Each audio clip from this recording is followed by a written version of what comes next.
그래서 내담자의 변화에 대해서 우리가 강의를 계속 듣고 있습니다.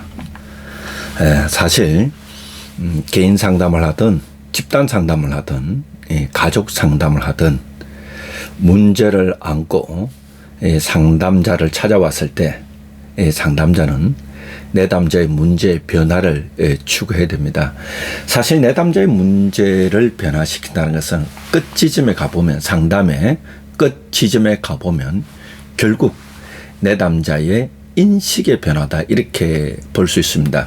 내담자 자신에 대한 인식의 변화일 수도 있고, 또한 내담자가 자신이 갖고 있는 문제에 대한 인식의 변화도 있습니다.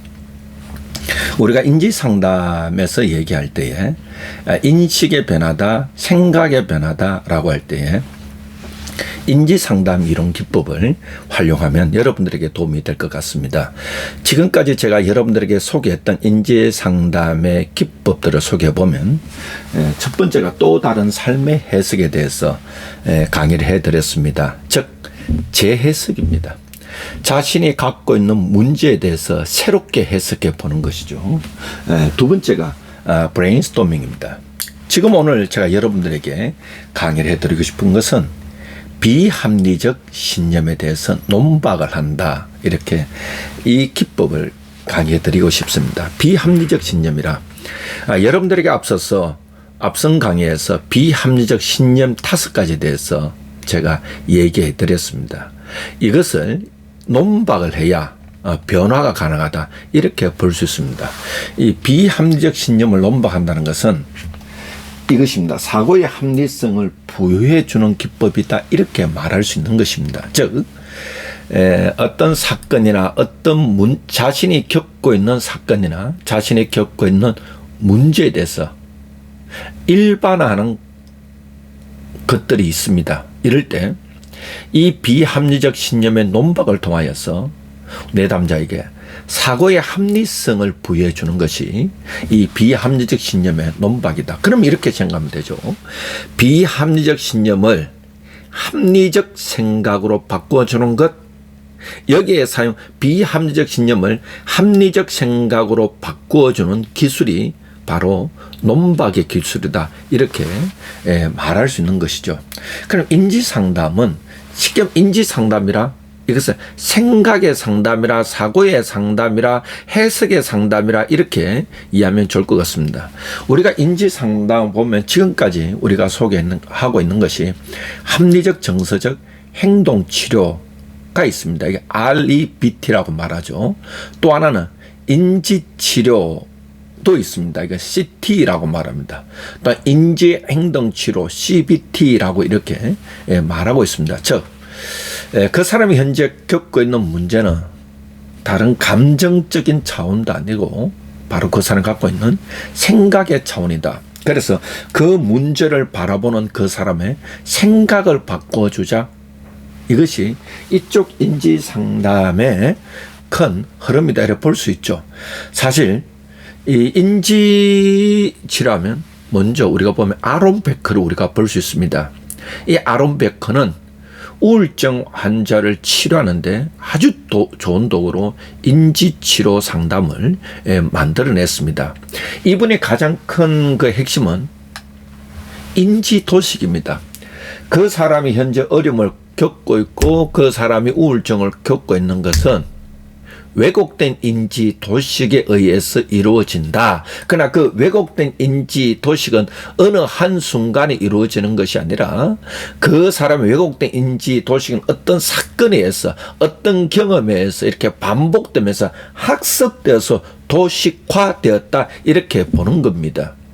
그러면 이 아론베커의 이 인지치료 상담은 그 사람의 인지를 재구조화해주자, 인지를 재구성해주자, 이렇게 말할 수 있는 것이죠. 인지를 재구성해주는 절차가 먼저 첫 1단계가 자동적 사고를 찾아야 된다, 이렇게 말합니다. 어떤 사건을 만났을 때 그 사람은 이미 인지 도식에서 이 자동적 사고가 돌아갔다는 것이죠. 그 사건에 대한 잘못된 인식의 오류를 일으키는 자동적 사고를 찾고 그 자동적 사고를 찾은 다음에 그 다음에 2단계가 인지적 오류를 확인하자 이렇게 말할 수 있는 겁니다. 또 하나는 여러분 또 아시다시피 이분이 앨리스라는 학자입니다. 앨리스는 합리적 정서적 행동 치료를 이론을 만들어내신 분이십니다. 이분이 이렇게 생각합니다. 우리 사람들에게서 행과 불행이 뭘까?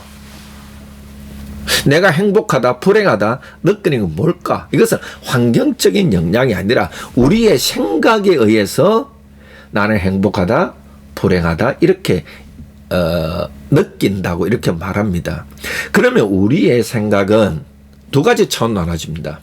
합리적 사고가 있고 비합리적 사고가 있습니다. 내가 불행하다고 느끼는 것, 또 내가 우울증을 갖고 있는 것, 내가 공황장애 갖고 있는 것, 이런 것들은 비합리적 신념 때문에 비합리적 생각 때문이다 이렇게 말하는 것입니다. 그러면 이 앨리스 같은 경우에는 이 RBT에서는 비합리적 신념을 합리적 신념으로 바꿔주면 그 사람의 문제가 심리적 문제가 해결된다 이렇게 보는 것이죠. 그러면 비합리적 신념을 합리적 신념으로 바꿔주는 상당 기법이 무언가 하면 바로 이 논박의 기술이다. 논리적으로 반박을 한다. 무엇을? 비합리적 생각을 논리적으로 반박을 해서 합리적 생각으로 바꿔주는 것, 이것이 논박의 기술이다 이렇게 말합니다. 자, 그랬을 때에 우리가 이 논박의 기술에 있어서 보면 앨리스의 인지치료 쪽입니다. A, B, C, D, E 이론이 있다 이렇게 말합니다. 여러분들 그래서 이 상담을 공부했을 때에 인지다, 생각을 바꿔준다. 그 생각을 바꿔주는 기술이 뭘까? 논박의 기술이다. 사실 논박은 외과적 수술과 같은 것이라서 이 자칫 잘못 사용하면 내담자가 상처도 받기도 합니다. 이럴 때 이 논박의 실습은 A, B, C, D, E라는 것을 기억하면 좋습니다. A라는 것은 그 사람이 뭔가 자극을 받아야 됩니다. 자극이라 이것이 선행사건이다 이렇게 말합니다. 사건이 있습니다. 사건은 곧 갈등이다. 우리가 이야기의 내러티브, 이야기의 4대 구성요소가 있습니다. 이야기의 4대 구성요소는 바로 등장인물, 사건, 배경, 구상입니다. 그래서 이 사건이라는 것은 곧 갈등입니다. 그 사람의 뭔가가 그 사람의 왜곡된 인지를 갖고 있고 왜곡된 생각을 갖고 있고 비합리적 사고를 갖고 있는 것은, 그래서 자동적 사고가 돌아가는 것은, 자동적 사고가 돌아가기 위해서는 선행사건이 있다. 선행사건이 있으면 그에 대해서 그가 생각을 한다. 신념의 체계가 있다는 것이죠. 신념의 체계가 있다. 신념의 체계가 돌아간다. 선행사건이. 그래서 결과가 나타난다. 나는 행복하다. 나는 불행하다. 나는 우울하다. 나는 세상에 아무것도 안 된다. 일반화시키는 것이죠. 나는 늘 실패한다. 이 늘 실패한다. 이것에 대해서 내가 논박을 하자. 논박할 때 무엇을 논박하느냐? 이 생각을 논박하자는 것입니다. 생각을 논박하자. 10년 체계를 논박하자. 이 체계라는 것이 굉장히 중요하죠. 그래놓고 나면 효과가 나타난다 이렇게 본다는 것입니다. 자, 여기서 기억해야 되는 것은 인지치료든 합리적 정서적 행동치료든 인지행동치료든 그 사람의 생각의 측면에서 변화시키는 정말 좋은 기술이 논박의 기술이다 이렇게 말할 수 있는 것입니다. 그래서 이분이 누군가 하면 한번 보시죠, 여러분. 아주 멋스럽게 생겼죠. 이분이 앨리스라는 학자입니다. 이 사람이 합리적 정서적 행동치료 RBT를 만들어냈습니다. 그래서 이 사람은 비합리적 신념을 논박을 자, 다시 말할게요. 논박이라는 것은 논박은 비합리적 신념 체계에 대해서 논리적으로 반박을 한다. 그래서 논박은 비합리적 신념을 논리적으로 반박을 해서 이것을 깨어 부순다, 이런 뜻입니다.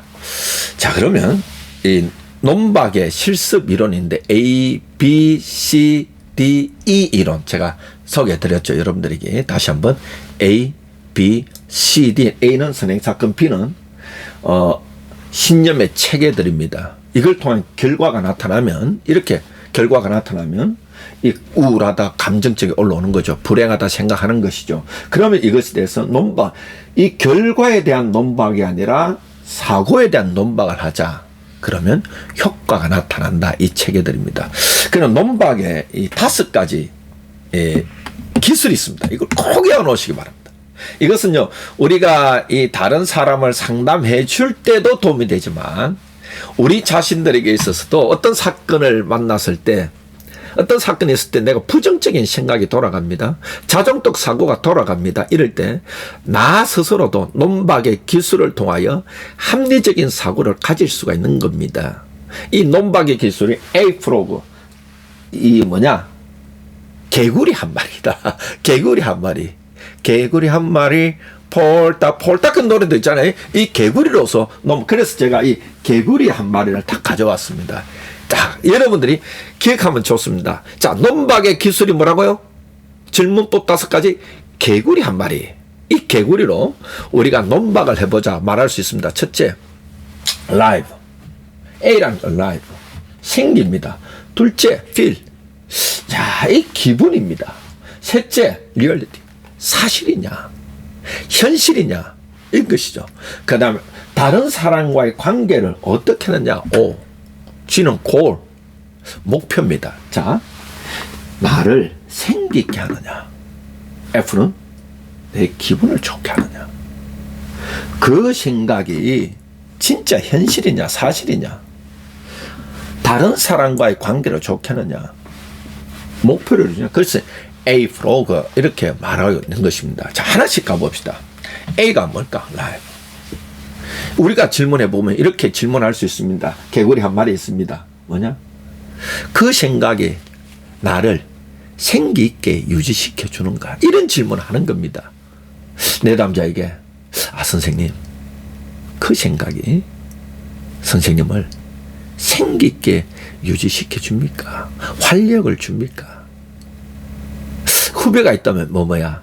너는 그 생각이, 그 비합리적 생각이 너의 인생을 생기 있게 만들어 주는가? 이렇게 질문해 주는 겁니다. 질문을 해 주는 겁니다. 그 다음에 feel입니다. 그 결과 나는 기분이 나아졌는가? 그가 그런 생각이 나를 기분 좋게 하는가? 그 다음에 그것이 사실이냐? 그것이 현실에 기반을 두고 있는가? 이런 질문을 해주는 겁니다. 또 세 번째가, 그것은 내가 다른 사람들과 관계를 맺어갈 때에 도움을 주는가? 다른 사람과의 관계를 맺어갈 때에 어떤 좋은 영향력을 주는가? 다른 사람과 어울리는데 도움을 주는가? 이런 질문을 하면서 이것을 내 어떤 비합리적 생각, 또 어떤 인지적 왜곡을 내가 반박할 수 있는 거죠. 그 다음 뭐냐? 그것은 나의 삶의 목적을 성취하도록 도와주는가? 내 삶의 목표를 성취하는 데 도움이 되는가? 이렇게 질문해 보는 겁니다. 이것이 5가지가 논박하는 기술입니다. 자, 오늘 저는 여러분들에게 내담자의 인지적 변화에 대해서 강의를 해드렸습니다. 그 기술이 3가지가 있었습니다. 하나는 또 다른 삶의 해석입니다. 두 번째는 브레인스토밍입니다. 세 번째는 논박의 기술입니다. 특히 이 시간에는 제가 여러분들에게 논박의 기술을 개구리 한 마리로 설명해 드렸습니다. 여러분들이 오늘도 제 강의를 시청해 주시고 또 경청해 주셔서 고맙고, 저희 유튜브에 들어와서 또 강의를 들어주셔서 고맙습니다.